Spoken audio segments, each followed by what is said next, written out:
네, 그때 큰 불이 나서 뉴스가 온통 걱정으로 가득했던 때가 있었습니다.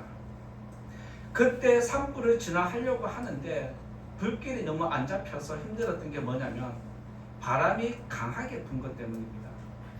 그래서 강풍이 불면서 소방대원들이 불을 끄는 속도보다 불이 확산하는 속도가 더 빨라서 사실 소방대원들도 가만히 지켜볼 수밖에 없는 그런 상황이었습니다. 불이 주택가로 번지기 시작하면서 소방대원들도 국민들도 걱정과 근심으로 밤을 설치면서 안타까움으로 걱정하기도 했습니다.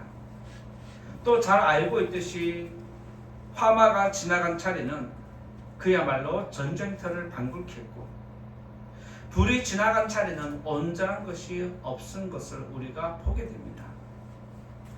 그런데 그 모든 것이 무너지고 사라지고 까맣게 변한 차례에 아무 일 없다는 듯이 온전한 집 한 채가 그대로 서 있었다라고 뉴스에 보도되었습니다. 그래서 기자가 그 집을 찾아갔습니다. 어떤 일인가 싶어서. 그런데 그 집 앞에 잔디밭은 불에 다 탔고 그 집 뒤에 있는 소나무 숲도 완전히 다 탔고 30m, 50m 앞집, 옆집도 전부 다 완전히 전소해서 완전 전쟁터였는데 그런 와중에도 유일하게 살아남은 집이 그 한 집이 있었습니다. 그래서 그 기자가 집주인과 인터뷰를 했는데 그 집주인이 이렇게 이야기를 합니다. 4년 전에 여기에 집을 지을 때 산이어서 불이 날 것을 대비해서 최대한 집을 잘 짓도록 노력했다라고 그렇게 이야기를 했습니다. 건설 회사에 근무했기 때문에 어떤 재료를 써야 되는지 잘 알지 않겠습니까? 그래서 불에 잘 타지 않는 불연성 재료를 사고 콘크리트로 집을 짓고 외장재는 라임스톤으로 불이 잘 안 붙는 불의 열기가 잘 전달되지 않는 그런 스톤을 썼다고 합니다. 그리고 외부에서 출입하는 모든 문은 방화문으로 설치를 했고 창문도 3중창으로 설치를 했기 때문에 이런 화마를 지나갈 수 있었다라고 이야기를 합니다. 그래서 그 기자가 한 번 더 집을 둘러봤는데 말 그대로 정말 다 괜찮았는데 유일하게 불의 흔적이 있었다라면 유리창이 깨진 것 정도밖에 없었다는 것을 이야기를 했습니다. 이처럼 주인은 시간과 돈보다 안전한 집을 선택을 했고 환경을 이길 수 있는 집을 만드는 것이 목적이었습니다. 산불을 대비하는 것이 그가 목적을 두고 집을 짓다 보니까 산불에서도 살아나왔다는 이야기입니다. 그리고 뉴스를 통해서 잘 아시겠지만 며칠 전에 미국 LA에서 발생한 산불이 있습니다. 오늘 아침에 제가 뉴스를 검색해서 확인하지 못했지만 어제까지만 해도 산불이 진화되지 않았고 그나마 55% 진화되고 있다라고 그렇게 뉴스에 보도되었습니다. 소방대원들도 산불을 끄려고 하지만 동시다발적으로 몇 군데서 일어났는데 그것도 힘든데 하필 또 강풍이 불어서 불을 끄는 속도보다 불이 확산되는 속도가 더 빨랐다라고 이야기를 했습니다. 그리고 바람이 얼마나 거센지 바람의 방향에 따라서 불길의 방향도 바뀌었다라고 할 정도로 바람이 불을 지피는 데 큰 영향력이 있었음을 이야기했습니다. 강릉에 불이 나서 모든 것이 사라진 것만큼 미국 LA도 불이 나서 화마가 지나간 차례는 그야말로 다 잿더미가 되었습니다. 그런데 모든 것이 새까맣게 물들어 있는 자리에 또 유일하게 한 집만 온전하게 남아 있었다라고 뉴스에 보도되었습니다. 나도 집이 타서 없어졌다 생각하고 있는데 뉴스에 방송되고 지인들이 집주인에게 당신 집은 괜찮다라 하면서 사진을 찍어서 보냈다는 이야기를 했습니다. 그래서 미국 기자들은 이 집을 기적의 집이라고 부르고 주인과 인터뷰를 시작했습니다. 그 역시 집을 지을 때 산불을 염두에 두고 집을 지었다라고 그렇게 먼저 이야기를 했습니다. 그리고 불에 잘 견딜 수 있는 불연성 재료들만을 고집했다라고 했습니다. 그리고 그 집 앞에는 바다가 있는데 지진이 일어날 수도 있고 강한 파도가 들어올 수 있기 때문에 집을 지을 때 암석에다가 집을 고정시켰다라고 이야기를 했습니다. 그리고 이 집을 짓는데 3층짜리 건물인데 300억이 돈이 들어갔다라고 이야기를 하고 있습니다.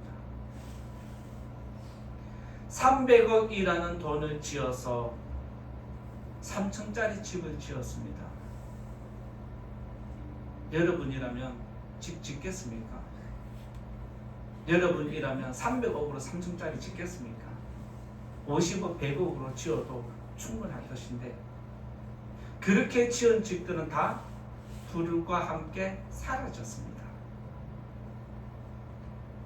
이 집주인도 역시나 마찬가지로 시간과 돈보다 안전한 집을 선택했습니다. 그리고 산불을 대비해서 집을 지었기 때문에 화마를 견딜 수 있었다라고 이야기를 했습니다. 이처럼 산불을 대비해서 안전한 집을 지은 주인들은 모두 화마를 견딜 수 있었습니다. 세상에는 모든 걸 삼키고 무너뜨리는 화마가 있듯이 영적인 세계에도 우리의 믿음을 삼키고 무너뜨리는 세상의 불시험이 있다라고 하나님은 베드로를 통해서 알려주십니다. 베드로전서 4장 12절에서 13절에 보면 이런 말씀을 기록하고 있습니다. 사랑하는 자들아 너희를 연단하려고 오는 불시험을 이상한 일 당한 것 같이 이상히 여기지 말고 오히려 너희가 그리스도의 고난에 참여하는 것으로 즐거워하라고 말씀합니다. 즉 우리에게 불시험은 항상 오기 때문에 그 불시험으로부터 너희 믿음이 무너지지 않도록 잘 지키라는 것을 이야기합니다. 그리고 우리에게 불시험이 와서 우리의 불순물들을 태우는 부정한 것들을 태우는 것들이 있어도 그것을 견뎌야 하는데 즐거워하라고 우리들에게 말씀을 하고 있습니다. 따라서 저와 여러분들에게 믿음 생활하면서 좋은 일만 있으면 얼마나 좋겠습니까? 올 한 해 좋은 일만 있으면 여러분들 얼마나 좋으시겠습니까? 그런데 1년을 살아가지만 앞으로 살아가야 할 1년 동안 우리에게 어떤 불시험이 올지도 모른다는 사실을 기억해야 됩니다. 세상의 시험도 있고 영적인 시험도 있다는 것을 기억하고 세상의 도전과 영적인 도전을 여러분들이 이기셔야 하는데 우리가 그 시험을 이길 수 있는 것은 말씀을 붙잡고 말씀 위에 든든히 서는 것이다라고 오늘 예수님은 말씀해 주십니다. 따라서 이 자리에 계신 성도님들, 세상이 지금 마지막을 향하여 가고 있습니다. 중국과 대만이 언제 전쟁이 일어나도 할 말이 없을 상황이고 북한과 우리나라가 언제 전쟁해도 할 말이 없는 상황입니다. 이처럼 모든 세상이 종말을 향해서 가는 이때에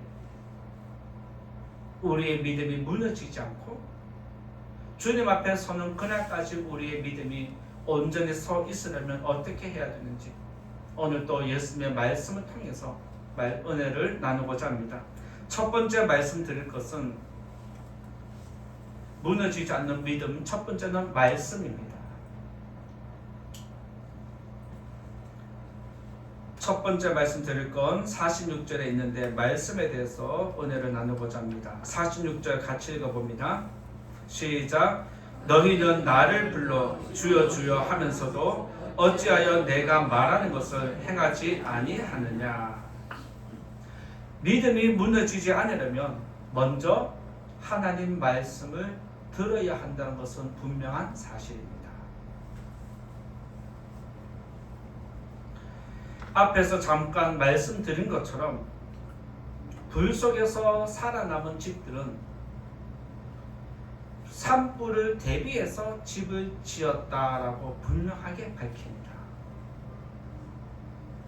그래서 불에 강한 재료, 돈을 더 지불하더라도 시간이 더 걸리더라도 좋은 재료를 썼다는 것이 특징입니다. 마찬가지로 세상의 시험을 잘 견디려면 세상을 이길 수 있는 것으로 여러분들이 무장을 해야 합니다. 그게 바로 말씀이라는 것입니다.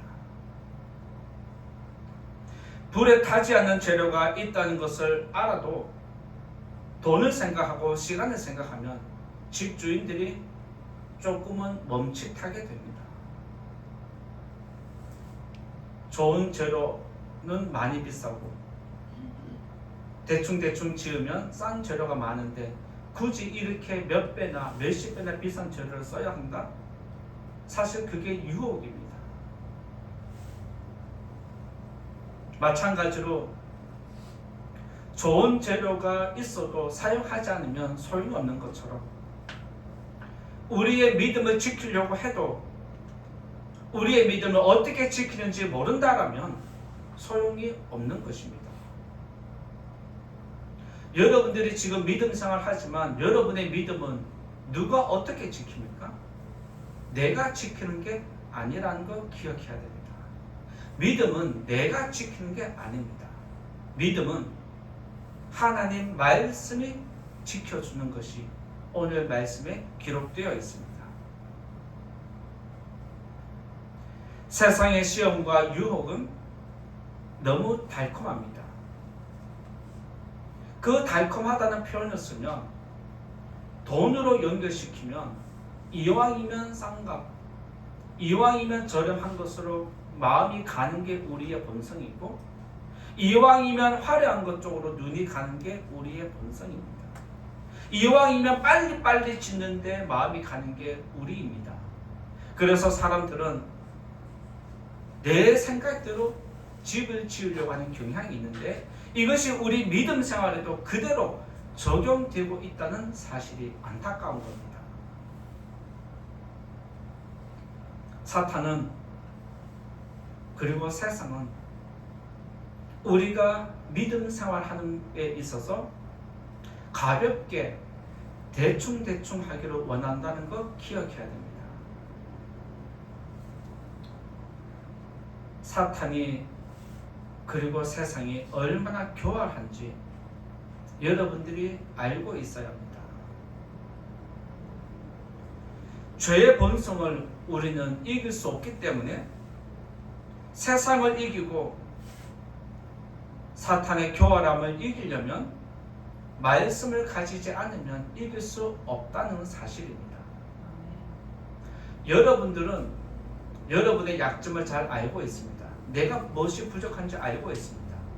나는 이게 부족하고 저게 부족하고 이거 부족하고 저거 부족하는 아는데 여러분들의 믿음 생활에서 뭐가 부족한지 알고는 계십니까?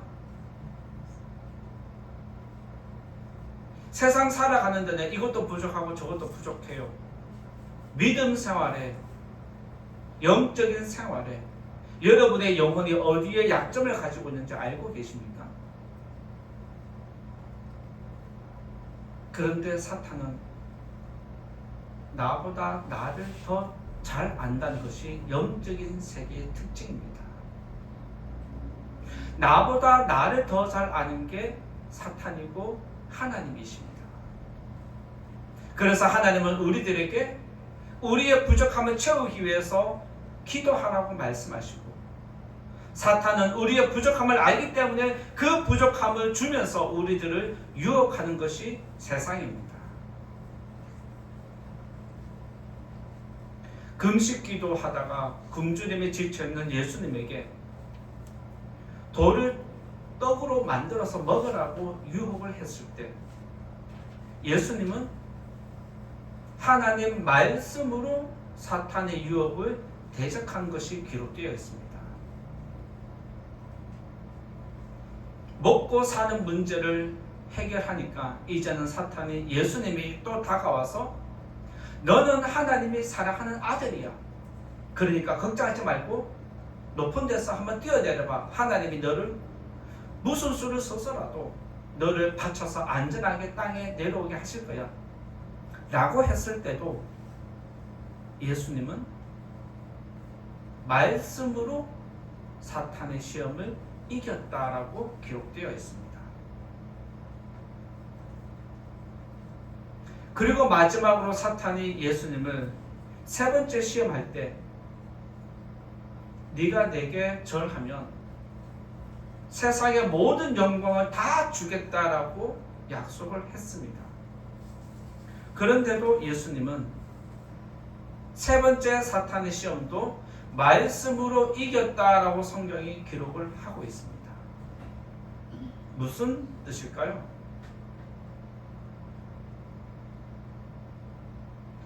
사탄의 시험과 세상의 시험은 내 생각으로 이길 수 없다는 걸 이야기합니다. 영적인 시험은 하나님의 말씀으로 무장되어 있을 때만이 사탄을 대적할 수 있고 세상을 이길 수 있다는 것을 분명히 가르침을 주십니다.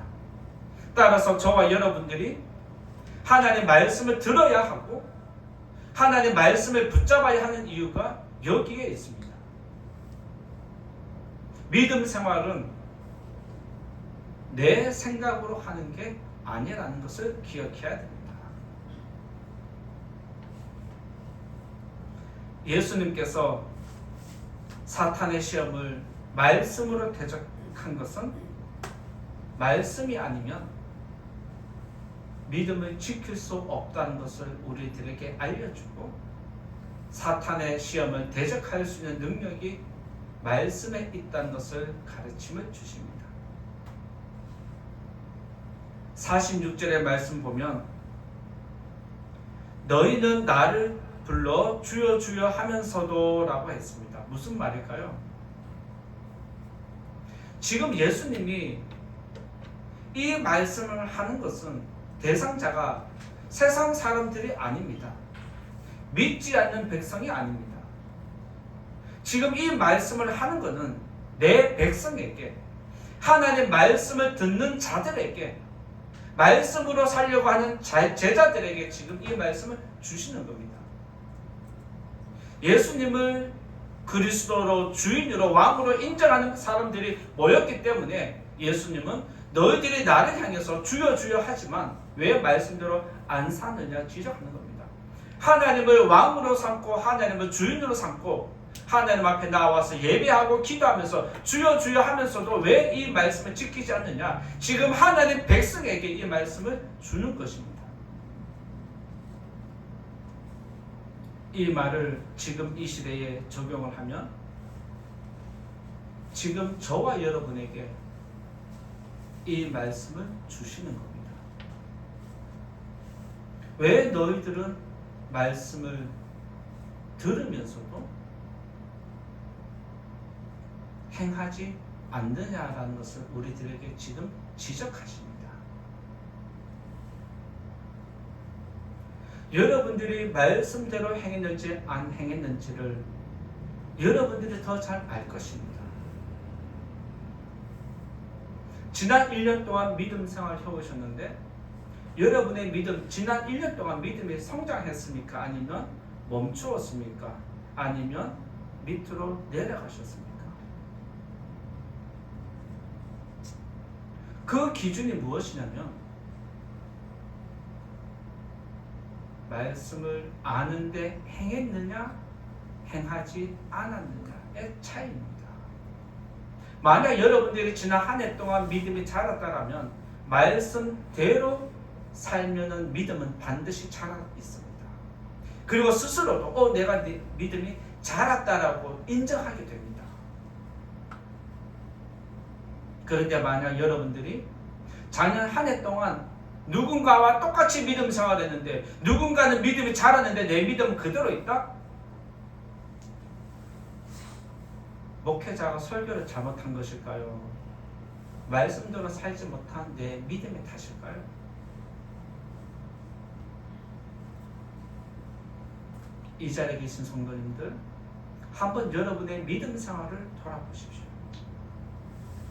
1년 동안 내 믿음이 자라지 못한 원인, 내 믿음이 무너진 원인이 무엇인지 돌아본다면 반드시 그 자리에는 말씀대로 살지 못한, 말씀대로 행하지 못한 내가 있다는 것을 알게 됩니다. 말씀을 모르면 죄를 짓게 됩니다. 말씀을 모르면 뭐를 짓는다? 죄를 짓는다. 죄를 짓는데 믿음이 자랄까요? 어둠이 계속해서 강해지는데 빛이 능력을 나타낼까요? 불을 끄는 속도보다 불 확산되는 속도가 더 빠른데 불이 꺼질까요? 말씀을 모르면 죄를 짓지만 말씀을 알면 세상을 이깁니다. 이것이 예수님이 우리에게 지금 가르침을 주는 내용입니다. 25년의 여러분의 믿음 생활은 어떻게 되기를 원하십니까? 작년처럼 똑같이 그냥 그저 그렇게 가기를 원하십니까? 아니면 올 한 해 믿음이 좀 더 성장하는 성도가 되기를 원하십니까? 작년보다 아니면 이제부터라도 믿음이 성장하기를 원한다라면 말씀을 듣고 순종하는 성도님 되시면 믿음은 반드시 성장합니다. 올 한 해 동안 하나님의 말씀 들었습니다. 오늘 이 말씀 가지고 일주일 동안 내가 한번 살아보겠습니다. 그러니까 말씀을 지킬 수 있도록 붙잡아 주시고 능력 달라고 기도하시는 성도님 되시기를 부탁을 드립니다. 올 한 해 말씀대로 살면서 믿음이 모두 성장하는 우리 교회 모든 성도님 되시기를 예수님 이름으로 축원드립니다. 두 번째로 말씀드릴 것은 행동입니다. 두 번째 말씀드릴 것은 행동에 대해서 말씀드리고자 하는데, 왜 행동이라 했냐면 사실 우리 성도님들은 말씀 들으면서 지금까지 순종이라는 단어가 익숙해져 있습니다. 그렇죠? 말씀을 들었으면 뭐 해라? 순종해라. 늘 몇십 년 동안 순종이라는 단어를 들어오다 보니까 사실 그 단어에 지금 우리가 빠져 있습니다. 자극을 받지 않습니다. 그래서 저는 일부러 순종이라는 단어 대신에 예수님 말씀대로 성경에 있는 그대로 행함이라고 그렇게 정해보았습니다. 순종이란 단어가 지금 성도님들에게 왜 위험하냐면, 한국교회가 잘못돼도 목회자에게 순종하면 다 된다고 생각합니다. 목회자가 지도자가 잘못 이끌고 있음에도 불구하고 목회자에게 순종하라고 했다는 그 단어에 지배당해서 분별을 하지는 못하고 오히려 인간의 방법으로 잘못된 것을 따라가는 모습이 있습니다. 그래서 저는 오늘 혹여 제가 말씀 전하면서 순종이라는 단어를 쓸 수는 있습니다. 그런데 그 순종의 단어를 혹여 하게 되면 어떤 단어로 해석을 해라? 행함으로 단어를 해석해라. 저도 오랫동안 목회를 해왔고 믿음 생활을 하다 보니까 순종이라는 단어가 익숙해져 있습니다.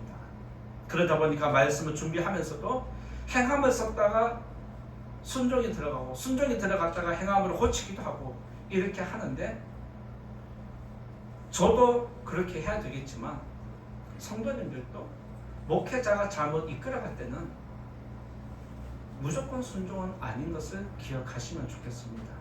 그렇게 하시길 부탁을 드립니다. 아멘. 아멘. 47절 말씀 한번 읽어보겠습니다.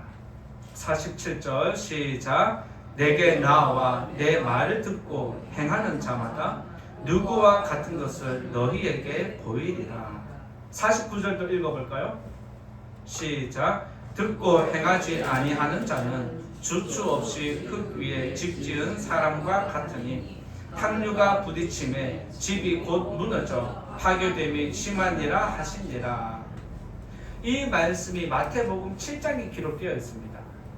이 말씀이 마태복음 7장에 기록되어 있는데 마태복음 7장에는 반석 위에 집을 지은 사람과 반석 위에 집을 짓지 않은 사람의 차이점을 그렇게 기록을 하는데 누가는 여기서 조금 다르게 탕류라는 표현을 써서 물에 쓸려나가는 모래 위에 집을 지은 것은 물이 한번 쓸어가 버리면 쉽게 무너진다는 것을 이야기를 하고 있습니다. 지금 마태복음이든 누가복음이든 예수님이 전달하고자 하는 의미는 마태도 누가도 정확하게 표현을 하고 있습니다. 그게 무엇이냐면 47절에 내 말을 듣고 행하는 자마다 라는 것입니다. 그리고 49절에서 듣고 행하지 아니하는 자라고 구별시키고 있습니다. 즉 예수님은 마태복음에서도 누가복음에서도 내 말을 듣고 행하는 자와 행하지 않는 사람 두 부류로 나누어서 설명을 하고 있습니다. 먼저는 말씀을 듣고 행하지 않는 사람이 있습니다. 이 말씀을 여러분에게 한번 적용해 보실까요? 작년 한 해 동안 말씀 많이 들었잖아요. 1년에 52주 매주 출석했으면 52번 설교 들었고 수요예배 나와서 52번 나오면 100번이 넘고 금요 기도예배 나오면 50번 더 들으면 150번을 총 들었습니다. 그리고 또 개인적으로도 이렇게든 저렇게든 말씀을 접하게 되는데 그렇게 많은 말씀 들었잖아요. 말씀대로 살았을까요? 말씀대로 못 살았을까요? 말씀대로 살기 위해 노력을 하셨습니까? 아니면 말씀 듣고 끝나셨을까요? 지금 예수님은 우리들에게 이 부분을 다시 한번 지적하십니다. 이 말씀을 이렇게 지금 지적을 함에도 불구하고 말씀 못 지킨 것에 대해서 아무런 감동이 없고 그런 같다 하고 지나가면 사실 큰일입니다. 더 이상 믿음의 성장은 없다는 것을 이야기하는 겁니다. 만약 여러분들이 믿음 성장하기를 정말 원한다면 말씀대로 행해야 합니다. 믿으시고 그렇게 하시기 바랍니다. 말씀을 듣고 행하지 않으면 믿음은 무너집니다. 그런데 말씀을 듣고 행하면 믿음이 세워진다라고 분명히 가르침을 주십니다. 그리고 한번 세워진 믿음은 말씀 위에 세워진 믿음은 탕류가 와도 급한 물살이 와도 그대로 가만히 있는다라고 우리들에게 알려주고 있습니다. 세상 종말이 왔을 때 우리의 믿음을 불실현으로 불속을 한번 통과하게 될 때 인간적인 모든 것, 세상적인 모든 것, 부정한 모든 것들은 다 사라지고 우리가 가진 믿음만 드러날 것인데 그 믿음을 감싸고 보호하는 능력이 말씀이라는 걸 여러분 기억하셔야 합니다. 이 자리에 나와서 매주 여러분들이 설교를 듣습니다. 그리고 설교 듣고 말씀대로 살겠다 기도를 합니다. 그래서 여러분들이 예배 드릴 때는 믿음으로 살아야 되겠다. 뭔가 조금 마음에 용기와 뜻과 작정이 꿈틀대는 마음이 있습니다. 그렇게 해야 되겠다는 마음이 일어나는데 마치고 돌아가면 행하지 않음으로 다 사라지는 것이 우리의 믿음 생활입니다. 따라서 여러분들이 믿음 자라기를 원한다라면 오늘 들은 이 말씀 가지고 여러분들의 직장에서든 사회에서든 가정에서든 말씀을 생각하면서 그렇게 하려고 노력하는 모습이 반드시 있어야 할 줄 믿습니다. 이것이 바로 말씀대로 행하는 믿음입니다. 전망이 좋은 곳에 크고 화려한 집을 짓는 것보다 전망은 없고 작은 집이라 할지라도 불에 견디는 집을 짓는 것이 중요합니다. 미국 LA 산불이 났을 때 영화 배우 유명한 스타들의 집이 몇백억짜리가 한순간에 다 사라졌습니다. 그들은 크고 화려한 곳을 그렇게 자랑했지만 불이 한번 지나가고 나니까 남는 것은 아무것도 없다는 것을 우리가 깨달음을 얻습니다. 마찬가지로 여러분들의 믿음이 화려하기를 원하지 마십시오. 내 믿음이 거창하기를 원하지 마십시오. 내 믿음이 화려하고 거창한 것보다 작더라도 알차게 단단한 믿음이 더 중요하다는 것을 깨닫기를 바랍니다. 그 믿음은 말씀대로 행하는 믿음입니다.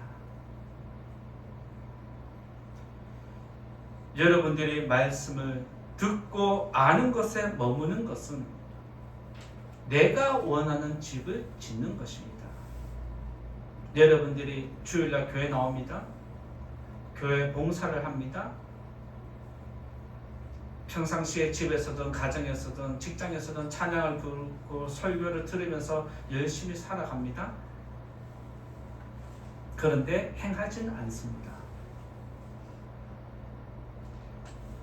그것은 내 방식으로 믿음의 집을 짓는 것입니다.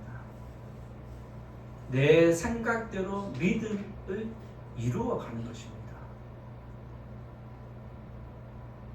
내 생각대로 집을 짓고 내 마음대로 내 믿음을 이루어가면 불시험을 당하면 사라지게 되어 있습니다. 내가 원하는 믿음의 집을 짓는 것이 아니라 하나님이 원하시는 집을 짓는 게 믿음이라고 오늘 가르침을 주십니다. 믿음은 내가 원하는 게 아닙니다. 믿음은 하나님이 원하시는 집을 짓는 것이 믿음입니다. 지난주에 말씀드린 것처럼 은혜로운 삶에 대해서 설교를 했는데 그때 예로 든 것이 노아에 대해서 설교를 했습니다. 노아가 방주를 만들었을 때 자기 생각으로 방주를 만들지 않았습니다.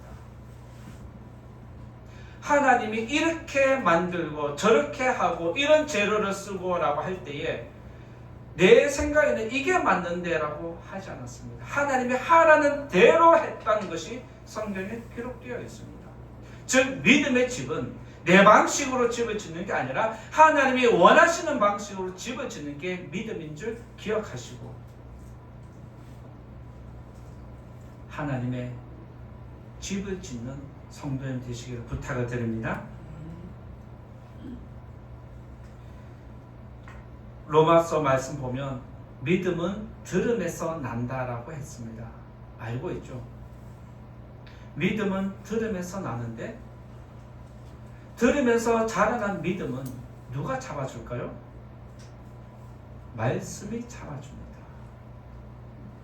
자라기는 했는데 말씀이 약하면 다시 무너지기 마련입니다.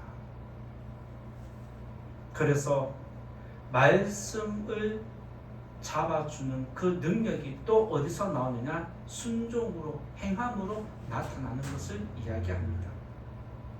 하나님은 말씀으로 행하는 것이 얼마나 중요한지 우리들에게 말씀해 주십니다. 출애굽기 16장 4절에 보면 하나님이 이스라엘 백성들에게 이런 말씀을 하십니다.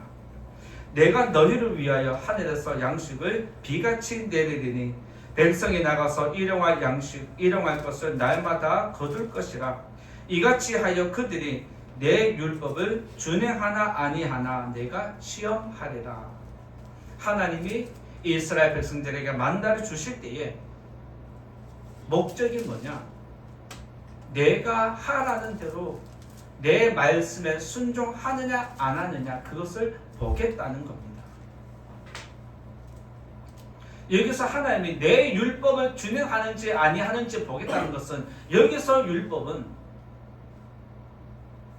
만나에 대한 율법입니다. 만나에 대한 율법이 가르침이 무엇이냐면 하나님은 만나를 거둘 때에 일정한 양만 거두라고 말씀하셨습니다. 배가 고프니까 탐이 나니까 이 정도만 정량만 구하고 나머지는 가지고 오지 말라고 했습니다. 이게 하나님의 율법이었습니다. 일정한 양만 가지고 오되 가족 수대로 가지고 오는 게 하나님이 말씀한 약속입니다. 그리고 또 무엇을 약속했느냐? 너희들이 만나를 가지고 왔으면 그날 무조건 소비해라. 다음날 만나가 안 내리면 어떡하냐? 불안하고 걱정돼서 두려워서 만나를 남겨두지 말라는 것이 율법이었습니다. 그리고 세 번째로 너희들이 만나를 매일매일 가지고 와서 먹고 다 소비하되 여섯째 날에는 2배를 가지고 들어와라. 2배를 수확하되 7째 날에는 쉬어라. 이것이 하나님이 만나를 주면서 이스라엘 백성들에게 율법을 주는 것입니다. 그래서 이대로 하는지 안 하는지 보겠다는 겁니다. 그런데 백성들은 만나를 거두었는데 조금 더 많은 양을 거두었고 오늘 무조건 소비해야 되는데 혹시 해서 다음 날까지 남겨두니까 썩은 만나를 버려야 하는 것이 그들이었습니다. 그리고 6째 날에 2배를 거두고 7째 날에 나가지 말라고 했는데 6째 날에 2배를 거두었음에도 불구하고 7째 날에 또 나갑니다. 그때 하나님이 화를 내십니다. 도대체 내가 언제까지 이렇게 말해줘도 말 안 들을래? 하면서 화를 낸 것이 성경에 기록되어 있습니다. 하나님은 만나를 주면서 백성들의 배를 채우는 게 목적이 아닙니다. 백성들은 배를 채워달라고 기도했지만 하나님은 배를 채우는 게 목적이 아니라 내 말을 지키느냐 지키지 않느냐 거기에 목적을 두고 있습니다. 그런데 백성들은 그것보다 내 배만 채우면 끝이다라는 믿음 생활하면서 내 배만 채우면 끝난다라는 것으로 믿음 생활을 하기 때문에 믿음이 쉽게 무너지는 것입니다. 믿음은 내 육신의 배와 상관없이 해야 하는 것입니다. 하나님은 일용할 양식을 우리에게 주시면서 너희들이 하나님을 잘 섬기는지 주일 성수하는지 어느 또 일용할 양식을 거두기 위해서 밖으로 나가는지 지켜보고 있다는 것을 기억해야 합니다. 여러분의 믿음은 무엇으로 증명하실까요? 여러분의 믿음은 무엇으로 증명이 될까요?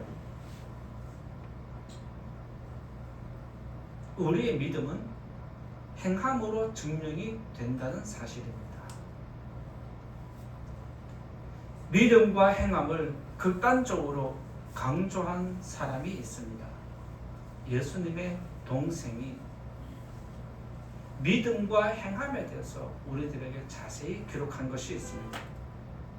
야고보서 2장 14절에 보면 행함이 없으면 무슨 믿음 생활에 무슨 유익이 있느냐라고 하면서 17절에 보면 행함이 없는 믿음은 죽은 것이다 라고 정의를 내리고 있습니다. 즉 믿음 생활을 하는데 말씀대로 행함이 없다면 그 믿음은 뭐다? 가짜라는 거예요. 죽은 거라는 겁니다. 지금까지 여러분들이 작년에 믿음 생활 해왔습니다. 말씀을 들었습니다. 말씀대로 행하지 않았다면 여러분의 믿음은 작년 한 해 뭐다? 죽었다는 걸 여러분들은 아셔야 됩니다. 죽었는데 어떻게 믿음이 자라고 성장을 합니까? 어떻게 내 믿음이 성장하기를 원하고 계십니까?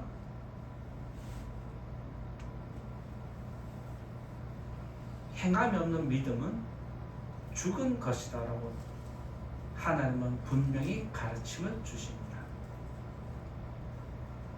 그러면서 야고보서 2장 22절에 보면 한 번 더 우리들에게 행하는 믿음이 얼마나 중요한지 알려주십니다. 야고보서 2장 22절에 보면 믿음이 그의 행함과 함께 일하고 라고 했습니다. 믿음과 행함이 함께 일한다라는 표현을 쓰고 있습니다. 그러면서 덧붙이는 말이 무엇이냐면 행함으로 믿음이 온전하게 된다라고 했습니다.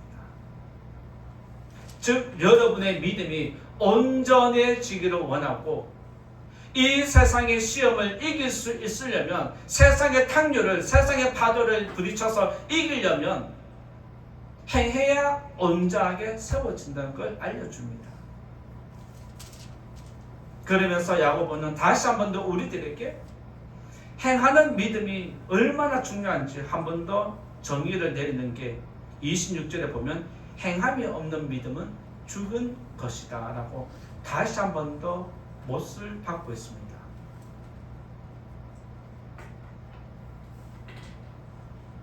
지금까지 여러분들이 믿음 생활 오랫동안 많이 해오셨잖아요.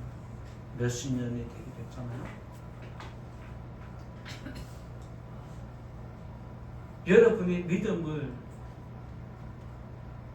여러분이 믿음을 어떻게 관리했느냐? 여러분이 믿음이 왜 성장하지 않았는지 돌아볼 때 행함이 부족했다는 것을 발견하지 못하면 이 원인을 진단하지 못하면 우리들은 또 믿음이 자랄 수 없고 온전해지지 않습니다. 말씀이 잘못된 것이 아니라 내 믿음이 이미 죽었기 때문에 성장이 없는 것입니다. 이제까지 내 믿음이 성장하지 못했다라면 남 탓으로 돌리지 말고 말씀대로 행하지 못한 내 탓이라고 여러분 자신을 질책하는 성숙한 성도님 되시기를 부탁을 드립니다. 그리고 올 한 해 말씀대로 살기 위해서 여러분들이 노력하시면 하나님은 반드시 여러분의 믿음을 일으키실 줄 믿습니다. 올 한 해 말씀 들은 대로 행하는 성도님 되시기를 예수님 이름으로 부탁을 드립니다. 이제 결론의 말씀 드리고자 합니다. 사람들이 세상을 이기지 못하는 것은 하나님 말씀이 없기 때문입니다. 그리고 성도들이 세상을 이기지 못하는 것은 말씀은 있는데 행함이 없기 때문입니다. 세상과 사탄의 도전이 강력한 이때에 저와 여러분의 믿음이 무너지지 않으려면 반드시 하나님 말씀을 가져야 하고 말씀대로 행해야 합니다. 이 자리에 계신 저와 여러분 우리 모두 다 말씀으로 세상을 이기고 믿음이 무너지지 않는 우리 모두가 되기를 예수님 이름으로 축원드립니다. 말씀 생각하면서 함께 기도하겠습니다. 무너지지 않는 믿음에 대해서 말씀 드렸는데 하나님 지금까지 내 믿음이